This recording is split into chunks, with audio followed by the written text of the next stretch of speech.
పుదీనా పులావ్కి కావాల్సిన recipe left over rice, పుదీనా, కొత్తిమీర, నెయ్యి, carrot, beans, garam masala, paneer, ginger, garlic. Stove వెలిగించేసుకుని నెయ్యి వేసుకుని అందులో గరం మసాలాలు అవి వేసేసుకొని ఆనియన్స్ వేసేసుకొని ఫ్రై చేసుకోవాలి.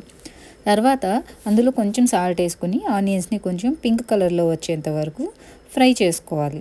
ఫ్రై చేసుకోవడం కొంచెం మూత వేసుకుని ఇప్పుడు మిక్సీ జార్లో 3 మిరపకాయలు, ఆల్రెడీ కడిగి పెట్టుకున్న కొత్తిమీర, పుదీనా, గార్లిక్ అండ్ అల్లం ఇవి మొత్తం వేసేసి మిక్సీ పట్టేసుకోవాలి. ఇప్పుడు మగ్గిన ఉల్లిపాయల్లో క్యారెట్, బఠానీలు వేసి ఇంకోసారి బాగా కలుపుకోవాలి. కలుపుకున్న తర్వాత కొంచెం మళ్ళీ మగ్గించి ఈసారి పేస్ట్ చేసి పెట్టుకున్న ఈ పేస్ట్ని తీసుకెళ్ళి అందులో 3-4 స్పూన్స్ అందులో యాడ్ చేయాలి. యాడ్ చేసిన వెంటనే కొంచెం సేపు దాన్ని మళ్ళీ మగ్గడానికి పక్కన పెట్టేసుకోవాలి. అది మగ్గుతూ ఉన్నప్పుడు ఏం చేస్తామంటే 1-2 సార్లు తీసి కలుపుకోవాలి. ఎందుకంటే అది అడిగట్టిందంటే బాగోదు.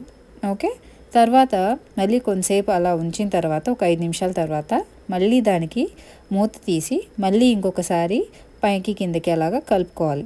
కలుపుకున్న తర్వాత అందులో పన్నీర్ ముక్కలు ఆల్రెడీ కట్ చేసి పెట్టుకున్నాం కదా, అవి వేసేసి మొత్తం ఒకసారి మళ్ళీ కలుపుకొని కొంచెం సాల్ట్ యాడ్ చేసుకోవాలి. యాడ్ చేసుకున్న తర్వాత మళ్ళీ మూత పెట్టేసి ఒక 2 నిమిషాలు మగ్గించాలి.